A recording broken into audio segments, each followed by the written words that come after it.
Kalau Anda membiasakan dirimu untuk berubah karena krisis, maka sesungguhnya kita tidak benar-benar berubah. Anda hanya tidak melakukan kejahatan karena tidak ada kesempatan.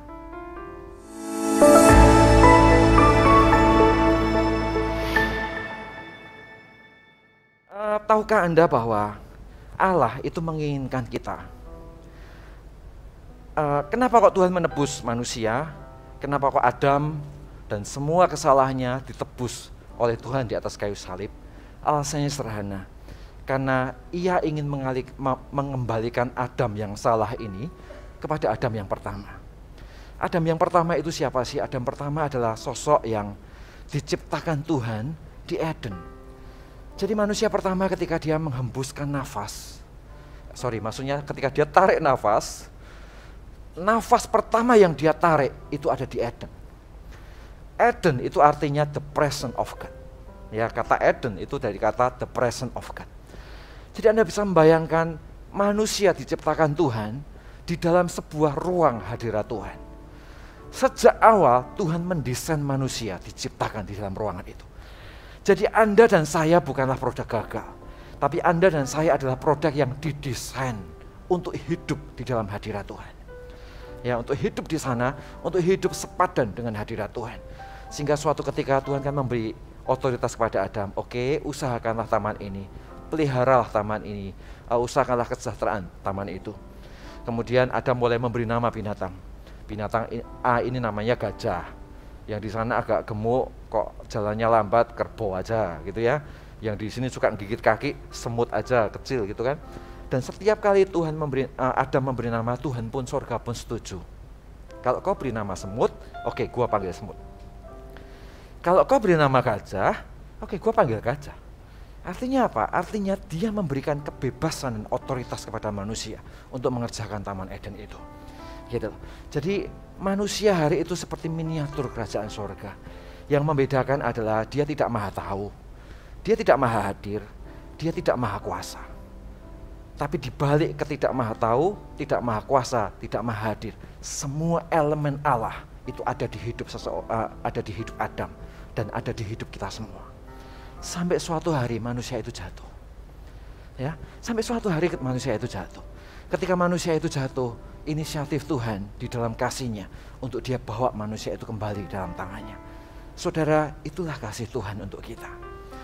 Jadi tahukah Anda adalah ciptaan sempurna yang dirusak oleh dunia dan dosa. Tetapi kita punya Allah yang sempurna, yang bisa mengembalikan semua yang rusak itu di dalam tangan Dia. Dia Allah yang sempurna yang mengembalikan semua kerusakan yang dibangun oleh dunia. Supaya Anda ketemu dengan destinimu yang sesungguhnya, siapa kita di hadapan Tuhan, dan bagaimana kita hidup bagi Dia. Saudara, inilah awal kehidupan kekristenan. Inilah awal manusia menjadi berharga. Manusia tidak akan menjadi berharga hanya karena dia menghasilkan sesuatu dari tangannya. Puji Tuhan dengan setiap talenta dan semua hal yang dia hasilkan. Itu bentuk dia bertanggung jawab dengan apa yang Tuhan percayakan. Tapi kalau semua itu dibangun tidak atas dasar sesuatu yang lebih besar daripada dirinya, yaitu tentang kehidupan Tuhan, yaitu tentang kehidupan yang jauh lebih berharga, maka di ujung cerita hidupnya dia hanya seorang pria dan wanita yang kelelahan menjadi tua, dan ujung-ujungnya kok semuanya sia-sia. Kerja sampai tua, mati juga. Betul? Ya, ada mati-matian lakukan sesuatu, ujung-ujungnya Anda nggak nikmati semuanya. Ya toh kita, kalau suatu hari Tuhan panggil kita nggak bawa semua pekerjaan kita ke liang kubur, bukan? Kita tinggalkan semua itu menjadi legacy dan reputasi buat generasi yang ada di sekeliling kita. Yang kita bawa satu-satunya adalah kairos kita, yaitu hidup kita yang berharga dengan Tuhan. Yang kita bawa adalah pengenalan kita dengan Tuhan. Yang kita bawa adalah Adam yang rusak, yang telah dipulihkan oleh Tuhan. Atau Anda datang ke hadirat Tuhan tetap sebagai Adam yang rusak, dan Anda nggak pernah hidup, nggak pernah ngerti tentang apa arti hidup sesungguhnya bersama dengan Tuhan. Saudara, dari titik inilah kita melakukan semuanya. Dari titik ini Anda bekerja, dari titik ini Anda menikah, dari titik ini juga Anda mulai punya keluarga, Dari titik ini juga Anda mulai perbaiki hidupmu. Dari titik yang sama juga Anda mulai berkata, Tuhan, I will worship you. Aku akan menyembahmu seumur hidupku. Dari titik itulah kita memulai segala sesuatunya dengan Tuhan. Nah, hari ini Bapak Ibu Saudara, mari sama-sama kita bertumbuh menyesuaikan dengan apa yang Tuhan inginkan. Anda lihat di dalam Efesus 1 ayat 4 sampai yang kelima. Sebab di dalam Dia Allah telah memilih kita sebelum dunia dijadikan. Perhatikan, tujuannya ngapain? Tujuannya supaya kita kudus dan tak bercacat di hadapannya. Jadi ketika di dalam dunia, Tuhan memilih kita kembali. Tujuannya adalah supaya kudus. Kudus itu dalam bahasa aslinya hagios. Supaya kita dipisahkan dari yang lain. Dan tak bercacat di hadapannya. Dalam bahasa Inggrisnya ada kata in love. Semuanya itu terjadi karena kasih. Semuanya itu terjadi di dalam kasih. Why? Saya sering ngomong ya, Maha tahu Tuhan bisa demonstrasikan tanpa manusia. Maha kuasa, Dia juga bisa demonstrasikan tanpa manusia, tanpa objek. Maha hadir, Tuhan juga bisa demonstrasikan tanpa objek. Tapi kalau kita mau mengatakan maha kasih, maka tidak ada cara lain. Tuhan harus mendemonstrasikan dengan objek setiap manusia yang dibangun di dalam kasih-Nya. Jadi manusia bukanlah produk mainan sorga yang dibuang ke dunia. Tapi manusia adalah produk Allah yang menjadi sahabatnya untuk bisa berbagi kasih satu dengan yang lain. Tahukah, sebegitu berharganya hidup kita di tangan Dia. Sebegitu berharganya manusia di kacamata kerajaan sorga. Pertanyaannya adalah, kalau hidup kita begitu berharga di dalam kacamata kerajaan sorga, apakah Anda menghargai penghargaan Tuhan atas hidupmu dengan kita membangun hidup kita dengan benar bersama dengan Dia? Itu pertanyaannya. Makanya muncul ayat yang berikutnya, ayat yang kelima. Dalam kasih-Nya, Ia telah menentukan kita dari semula oleh Yesus Kristus. Jadi dari semula, dalam konteks kasih, ya, Dia telah menentukan kita dari semula untuk menjadi siapa? Anak-anaknya, kata Alkitab. Lihat kalimat berikutnya, sesuai dengan kerelaan kehendak-Nya. Bahasa Inggrisnya bagus, according to purpose of His will. Ya, disesuaikan dengan tujuan Tuhan di dalam hidupnya. Jadi Tuhan tuh pilih kita, sesudah Dia pilih kita, ya, Dia panggil kita di dalam Tuhan. Setelah Dia panggil kita, Dia ingin kita yang dipanggil itu hidup sesuai dengan tujuan Tuhan. Ya, ini seperti according, seperti menyesuaikan. Saya tadi kasih ilustrasi, kita boleh kasih ilustrasi yang sama, gitu ya. Saya tadi kasih sebuah ilustrasi. According itu maksudnya gimana sih? Menjadi sesuai itu gimana sih? Menjadi sesuai itu begini loh. Bayangin ya, kalau ini adalah Tuhan Yesusnya. Tuhan Yesusnya keren, Bapak Ibu. Ya, kalau saya belum menikah, mungkin saya jatuh cinta dengan Dia. Enggak. Ya, bayangkan WL ini adalah Tuhan Yesusnya. Saya ini manusianya yang berusaha according dengan Dia. Apa yang terjadi? Nyanyikan satu lagu. Allah Roh Kudus, jamah hatiku dengan urapanmu, rindu selalu dekat denganmu, tinggal tidak di hadiratmu. Saudara, according nggak? Saya nangkap sesuatu ya. Kalau Tuhan ingin manusia itu according dengan Dia, gitu. Tapi kita ini punya lagu sendiri. Kita ini punya hidup sendiri. Kita punya lagu sendiri. Sehingga yang terjadi, Anda aja yang denger pusing kan? Itu lagu, saudara, hanya lagu. Bayangkan kalau hidup kita. Oke, silahkan duduk. Ya, ini Tuhan Yesusnya. Ya. Bayangkan kalau hidup kita. Ini ngomong tentang lagu aja kita pusing. Bayangin kalau worship leader dengan singer, dengan semua timnya, tiap minggu kita nyanyi begitu. Kira-kira Anda datang nggak? Pasti Anda nggak datang kan? Ya, karena kita aja yang dengar pusing. Nah, according dengan Tuhan itu sama, menjadi sesuai dengan Dia. Itu kita belajar untuk mengenal kunci apa yang Tuhan pakai. Di sanalah aku punya kunci yang sama. Hidup pilihan mana yang Tuhan miliki, disitulah aku akan memilih pilihan yang sama yang ada di sana. Saudara, disitulah according. Disitulah proses di mana kita menyesuaikan hidup kita dengan Tuhan. Di awal-awal mungkin suaranya dia kunci F, saya kunci Inggris gitu kan. Dia kunci G, saya kunci Z. Awal-awal mungkin begitu. Tapi karena disesuaikan kenal Tuhan, disesuaikan ngerti hatinya, disesuaikan dengan hatinya, lama-lama dia kunci F, saya kunci D deh. Ya, dia kunci F, saya kunci G-nya. Nyempet satu bawah sampai akhirnya dia F, saya F. Dia G, saya G. Dan itulah according. Dan kalau Anda kenal hati Tuhan, itulah hati Tuhan. Itulah rancangan Tuhan untuk Dia kasih hidupnya di atas kayu salib. Kemudian Dia pisahkan kita dari dunia, dikasih hagios. Setelah dipisahkan nih, diajarin, ayo kamu senada dengan aku. Kamu satu nilai dengan aku. Satu nada dengan aku. Dan begitu satu nada, dia dilepas ke dunia untuk menjadi terang yang percaya di sana. Itulah rancangan Tuhan untuk setiap kita. Bisakah Anda melihat bahwa itulah yang ada di hati Tuhan? Itu yang Tuhan mau. Problemnya adalah kita mau according nggak? Gitu. Kita mau menyesuaikan nggak dengan apa yang Tuhan inginkan? Dan untuk menyesuaikan kadang kita sakit. Kenapa? Karena according itu selalu ada 3 kondisi. Gitu. Ada orang-orang melakukan according atau melakukan penyesuaian dengan Tuhan atau dengan bahasa yang lebih sederhana. Ada orang-orang memutuskan untuk berubah sesuai dengan apa yang Tuhan inginkan. Ya, dia berubah dan dia pimpin perubahan itu. Ya, dia berubah dan dia pimpin hidupnya untuk masuk kepada perubahan itu. Jadi dia tahu persis kehendak Tuhan, dan di dalam kehendak Tuhan dia mau melangkah dari satu ketaatan kepada ketaatan berikutnya. Dia tahu achievement apa yang dia mau capai. Dia tahu kondisi hati mana yang dia harus bangun dalam hidupnya. Bisa gagal enggak? Bisa gagal. Bisa kadang-kadang sliver enggak? 1-2 kali, sekian kali meleset sasar? Bisa.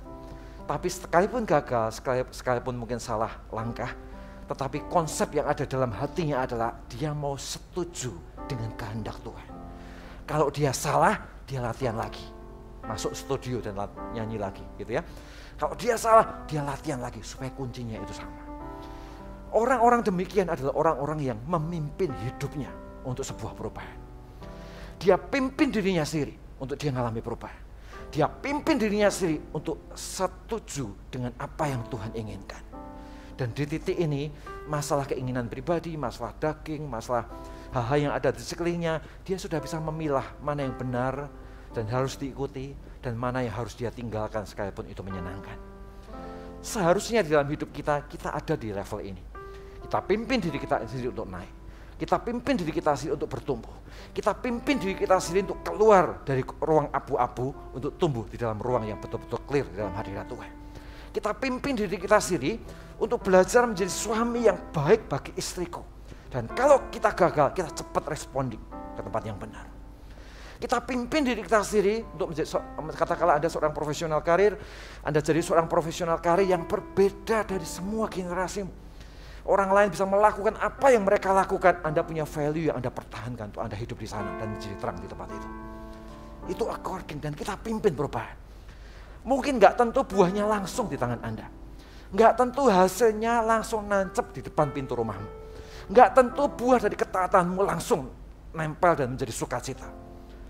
Tapi selama keputusan kita benar, maka kita akan melihat bagaimana Tuhan tuntut hidup kita. Orang-orang seperti ini adalah orang-orang yang memimpin perubahan. Ada tipe orang yang kedua adalah mereka berubah karena krisis. Mereka adalah orang-orang yang berubah karena krisis. Mereka adalah orang-orang yang mengalami perubahan, ya karena dia sudah mengalami sesuatu yang menghantam hidupnya.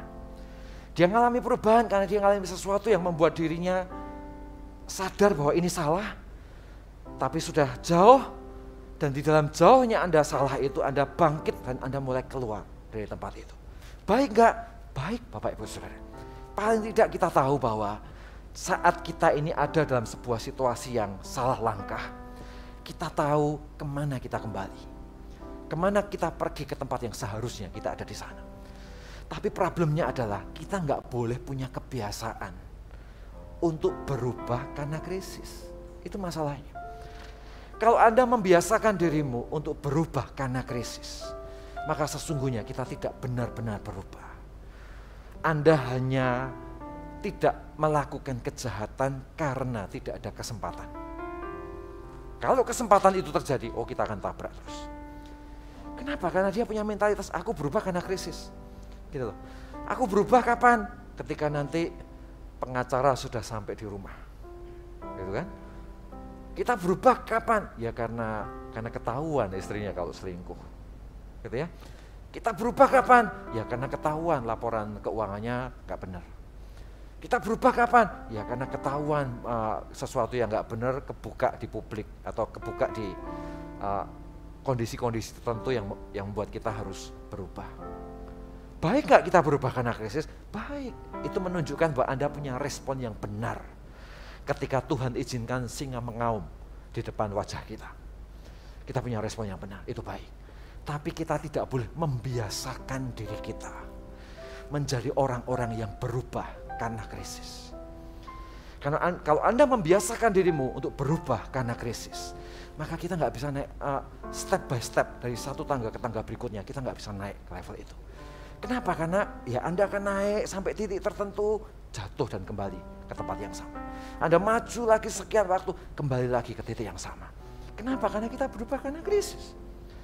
Tapi kalau Anda berubah karena Andalah yang pimpin perubahan. Anda hari ini cinta Tuhan, Anda cari cara, gimana caranya aku menemukan kehidupan yang jauh lebih berharga daripada hari ini.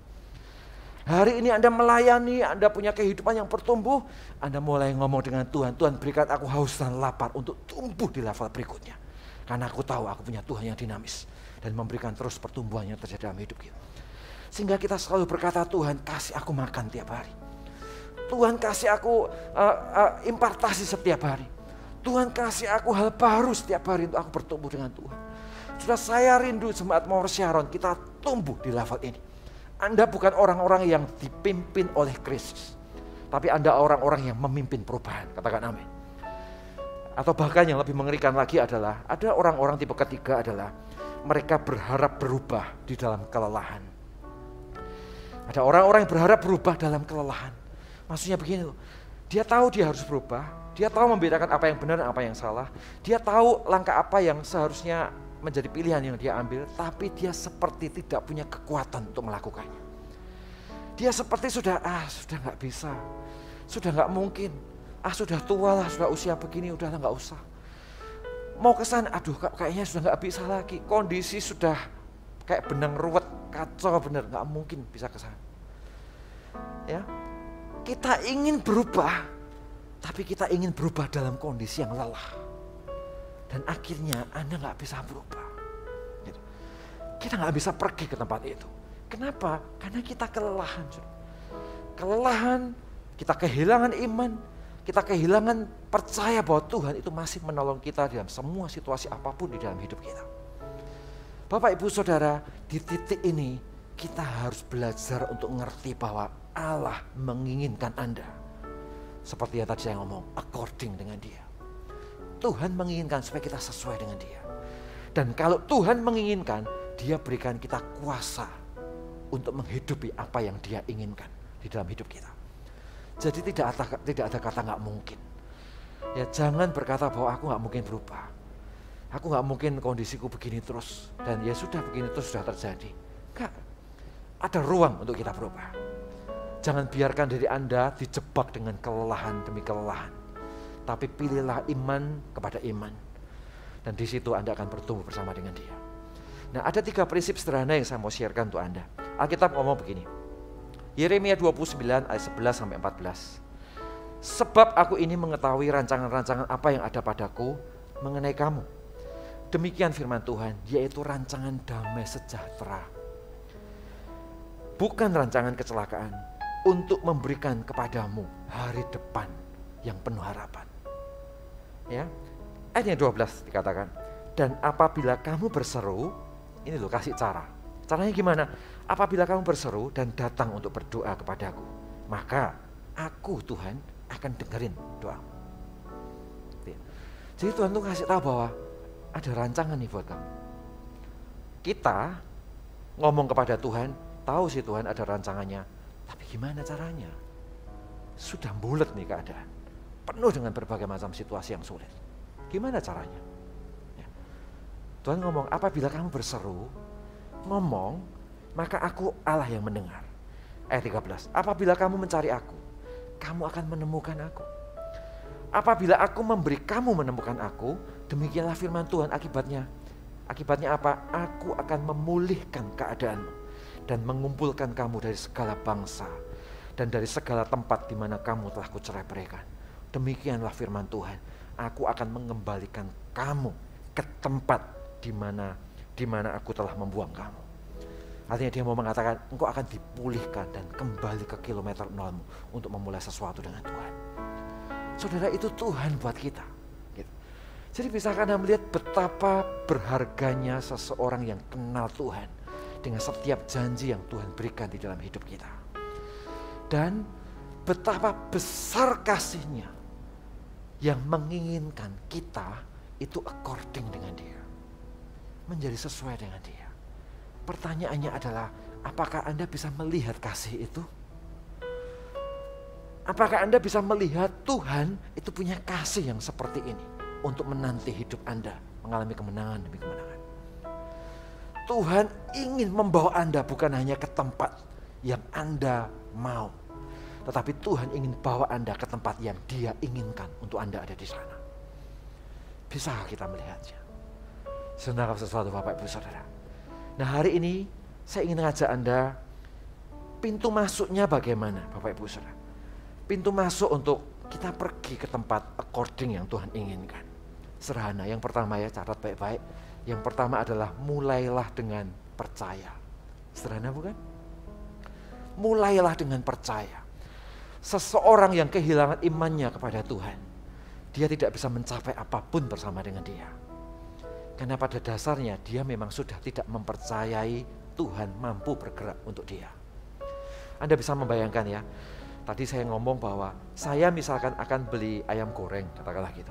Kalau saya akan beli ayam goreng, saya ngelihat anak kecil usia 7 tahun dan ada orang besar usia 17 tahun. Oke, pertanyaan saya, kalau Anda jadi saya, Anda akan minta tolong anak kecil usia 7 tahun atau orang besar usia 17 tahun? Coba dijawab. Yang besar kan? Kenapa kok Anda pilih yang besar usia 17 tahun? Kok nggak anak kecil yang usia 7 tahun? Alasannya sederhana. Karena Anda percaya bahwa dia bisa beli ayam goreng untuk Anda. Simpel. Ya. Kalau saya suruh anak kecil usia 10 tahun, ya saya ragu-ragu. Bisa nggak ini? Jangan-jangan nanti keluarin uangnya salah. Ya. Jangan-jangan nanti nyebrang takut. Saya worry, saya khawatir. Kenapa? Karena saya nggak percaya apakah dia bisa membeli sesuatu yang saya inginkan. Tapi kalau saya minta yang usia 17-18 tahun, yang sudah gede, sudah paham situasi, saya minta dia untuk membelikan, maka saya lebih percaya. Kenapa? Ya karena saya percaya dengan dia kapasitasnya bisa. Sama juga dengan Tuhan dan Anda. Kalau Anda mau lihat hidupmu berubah, maka kau harus percaya bahwa pribadi yang kau gantungi akan mengubah hidupmu. Prinsipnya itu dulu. Anda harus percaya bahwa pribadi yang Anda gantungi ini akan betul-betul membawa hidupmu pada sebuah perubahan. Akan betul-betul menolongmu di saat krisis. Akan betul-betul tidak meninggalkan hidup kita. Akan betul-betul menjadi seseorang yang hero, yang menjagain rumah kita. Jagain semua yang Tuhan percayakan di tangan kita. Dia adalah pribadi akan jagain. Dan kalau Tuhan yang punya rencana, dia betul-betul akan jagain itu.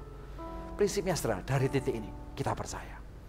Yang kedua dari mana? Yang kedua begini, siap menghadapi keadaan yang berbeda, namun keadaan itu adalah keputusan yang benar. Agak susah ya bahasanya, tapi saya ulang. Kita belajar untuk siap menghadapi keadaan yang berbeda. Namun, keadaan yang berbeda ini adalah keputusan yang benar. Maksudnya gimana? Saya kasih ayat ya, saya ceritain sesuatu. Yeremia 48, 11-13. Moab hidup aman sejak masa mudanya.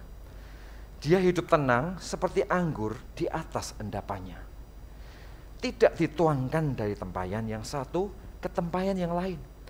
nggak pernah masuk dalam pembuangan. Sebab itu rasanya tetap padanya dan baunya tidak berubah. Ya, ini cerita konotasi Bapak Ibu. Ayat 12. Sebab itu, sesungguhnya waktunya akan datang, demikianlah firman Tuhan, bahwa aku akan mengirim kepadanya tukang-tukang yang akan menuangkannya dan mencurahkan tempayan-tempayannya dan memecahkan buyung-buyungnya. Akibatnya apa? 13. Maka Moab menjadi malu karena dewa Kamos, sama seperti kamu Israel menjadi malu oleh karena Betel, kepercayaan mereka. Saudara, saya kasih analogi ya. Jadi di Israel itu Anda bisa membayangkan ada sebuah, zaman dulu kan nggak ada saringan, dia pakai tempayan. Setiap kali Israel memetik buah anggur, dia petik buah anggur, setelah dia petik, dia peras airnya, setelah dia peras, dia masukkan di dalam tempayan itu. Tapi di situ ada masalah. Masalahnya apa? Bijinya kadang-kadang ikut dalam. Ranting-ranting sisa kadang-kadang ikut masuk. Kulit-kulit sisa kadang-kadang ikut ada di dalam. Jadi ini adalah air anggur yang masih kotor. Gimana caranya menjadikan anggur ini menjadi anggur murni? Caranya adalah dia biarkan tempayan ini sekian waktu untuk endapannya turun ke bawah. Saya pikir ibu-ibu lakukan ini di rumah gitu ya. Sampai endapannya turun ke bawah, setelah itu tempayannya dipindah ke tempayan lain. Setelah itu mengendap lagi. Kemudian dipindah lagi ke tempayan lain, mengendap lagi. Dipindah lagi ke tempayan lain sampai ketemu anggur tua yang bersih. Nah, maksudnya adalah orang Kristen yang tidak mau berubah. Orang Kristen yang takut goncangan. Orang Kristen yang gak berani pindah tempayannya dan terus dipindah untuk menjadi anggur yang murni. Ya, maka sekalipun dia ingin berubah, tetap perubahan gak nempel dalam hidupnya. Jadi perubahan hanya menjadi teori. Gitu. Dia punya kerinduan berubah, tapi dia gak benar-benar bisa berubah. Kenapa? Karena dia gak siap dengan perubahan. Karena dia gak siap dengan potensi-potensi goncangan yang akan terjadi. Nah, hari ini mari sama-sama gitu. Ketika kita mengizinkan dari kemuliaan kepada kemuliaan, dari satu tempayan kepada tempayan yang lain, dari satu tempayan kepada tempayan yang lain, artinya Tuhan mengizinkan hidup Anda diproses, dibentuk. Dan waktu hidup Anda diproses, hidup Anda dibentuk, mungkin keadaannya bisa berbeda. Situasinya bisa berbeda. Tapi kalau situasi yang berbeda itu adalah keputusan yang benar, maka percayalah, divine connection akan menyertai hidupmu. Percayalah Anda punya Tuhan yang berjalan bersama dengan Anda dan menudungi setiap keputusan benar Anda bersama dengan Dia. Contoh ya, suatu hari Anda mau berkata, Tuhan jadikan aku bapak yang lebih baik.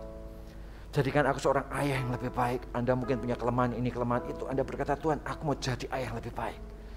Cara mindahnya tempayan gimana? Cara mindahnya tempayan ada Anda belajar untuk lebih responsif, lebih tenang, lebih sabar, lebih tanggung jawab. Apa yang terjadi? Hati kita sakit mungkin.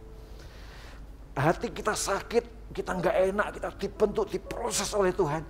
Tapi sekalipun sakit, sekalipun nggak enak, sekalipun diproses, tapi Anda tahu bahwa itu benar. Tapi Anda tahu bahwa itu hal yang tepat yang harus Anda lakukan. Dan buahnya apa? Buahnya adalah penyertaan Tuhan akan mengikutinya. Dari sorga akan berkata, iya memang kamu nangis. Kamu berat dibentuk begitu. Tapi dari sorga tepuk tangan dan ngelihat, good job. Kamu akan menang dengan cara ini. Saudara, dan itulah kita menjadi berubah. Sekedar bukan hanya berubah karena krisis, tapi kita memimpin perubahan ke tempat yang Tuhan inginkan. Nah, hari ini mari bangun hidup kita. Anda mungkin ada orang yang bekerja, ya kerjaannya mungkin area abu-abu. Dan Anda mulai berkata, Tuhan aku gak mau di area ini terus. Aku mau pindah ke sana. Anda mulai ngatur waktu, ngatur segala sesuatu, mulai mempersiapkan untuk Anda pindah dari area abu-abu ke area ini. Supaya lebih clear dalam segala sesuatu. Ketika Anda memindahkan wilayah pekerjaan Anda ke sana, ada resikonya gak? Ada. Nanti kalau gak dapat proyek gimana?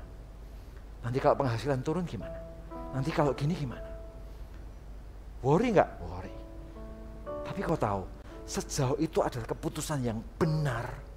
Dan Anda tahu itu firman Tuhan menginginkan hal itu terjadi dalam hidup. Maka keputusan itu gak enak untuk hari itu. Buahnya gak langsung dinikmati oleh hari itu, di dalam hari itu. Tapi sejauh itu adalah keputusan yang benar. Kau akan lihat bagaimana divine connection akan mengikuti hidup Anda. dan justru menjadikanmu jadi orang yang berbeda di tangan Tuhan dengan semua berkat-berkatnya. Sudah nangkap sesuatu siang hari ini, katakan amin. Saya tambahkan satu lagi, yang ketiga apa? Yang ketiga adalah gini. Suatu ketika Tuhan ngomong kepada Petrus, Petrus, apakah engkau mengasihi aku? Petrus berkata, ya Tuhan, aku mengasihimu. Kemudian Tuhan tanya lagi kepada Petrus, Petrus, apakah engkau mengasihi aku? Petrus jawab lagi, ya Tuhan, aku mengasihimu. Ya, singkat cerita, Tuhan tanya lagi kepada Petrus, Petrus, apakah engkau sungguh mengasihi aku? Alkitab berkata, maka menangislah Petrus. Dan dia berkata, ya Tuhan, aku mengasihimu. Dan setiap kali Petrus berkata, aku mengasihimu, Tuhan selalu berkata, gembalakanlah domba-dombaku. Betul? Gembalakanlah domba-dombaku, gembalakanlah domba-dombaku. Saudara, sebetulnya ada dua ekspektasi dalam pikiran Tuhan. Ya, pikiran Tuhan, Tuhan mau berkata kepada para CGL, kepada orang-orang yang mengasihi dia. Ya, para CG leaders yang mau, kalau kau CG leaders dan kau mengasihi aku, ambil tongkat pelayananmu, gembalakan domba-dombaku, karena ini hati Tuhan. Kalau Anda sebagai sosok yang hari ini sedang digembalakan, atau jemaat yang sedang mengalami sebuah pertumbuhan, Tuhan juga punya hati untuk Anda. Tuhan punya ekspektasi dengan Anda dan dia mau berkata, hei, kamu harus digembalakan. Kau harus punya seorang pemimpin rohani yang gembalakan hidupmu, karena aku mengasihimu. Gereja didesain bukan untuk menjadi lembaga atau partner pemerintah semata-mata. Bukan untuk mengawinkan Anda. Bukan untuk mendoakan Anda waktu Anda ulang tahun. Bukan hanya sekedar untuk membuat surat nikahnya. Bukan, Bapak Ibu, itu semua adalah administratifnya. Tetapi gereja ada karena eklesia dipanggil keluar. Dia dipanggil keluar, tujuannya adalah untuk shepherding, untuk mengembalakan. Gembalakan mereka, dipisahkan keluar, kemudian mereka diutus kembali untuk menjadi terang di sana sini. Itu rancangan Tuhan untuk gereja. Jadi poin ketiga saya mau ngomong apa sih? Poin ketiga ini saya mau ngomong adalah penggembalaan. Adalah instrumen yang Tuhan berikan bagi umatnya. Jadi hari ini saya ingin mengajak semua jemaat Gereja Mawar Syaron, libatkan diri Anda untuk digembalakan. Orang bisa punya talenta yang luar biasa, orang bisa punya banyak potensi yang luar biasa, tapi kalau Anda tidak digembalakan, maka Anda sama seperti seseorang yang sedang pegang meriam, dan Anda menyalakan, dan Anda lontarkan meriam itu kemana saja, dan jangan-jangan meriam itu akan menghantam dirimu sendiri. Karena itu kita butuh pengembalaan. Karena itu kita butuh tudung rohani, seorang pemimpin yang mengembalakan setiap kita semua. Dibangun bersama-sama. Karena itu saya undang setiap jemaat Tuhan yang belum terlibat dalam CG, ikutlah dalam CG, digembalakan. CG-mu bukan CG yang sempurna, tapi CG itu adalah tempat perwakilan Tuhan di sana untuk membentuk setiap orang jadi lebih baik. Dan jangan-jangan kalau CG-mu gak sempurna, jangan-jangan nih ketidaksempurnaan yang ada dalam CG-mu adalah tempat Tuhan membentuk hidupmu jadi lebih baik. Jadi hari ini tumbuhlah di sana, Bapak Ibu Saudara. Jadi hari ini yang ditelepon, nanti ikut CG ya, oh iya. Nanti 2 jam berikutnya waktu ditelepon, handphonenya mati. Nah, yang begini-begini harus bertobat, katakan yes. Ya, nanti minggu depan ikut CG ya, oh ya ikut CG. Nanti waktu mendekati minggu depan, aduh gak bisa, mau ke Maros gitu ya. Nah, ayo Bapak Ibu Saudara, prioritaskan waktu. Atur waktu kita. Masukkan di dalam pengembalaan, tinggal di sana. Karena ruangan ini menjadi ruangan di mana Anda belajar according dengan kehendak Tuhan.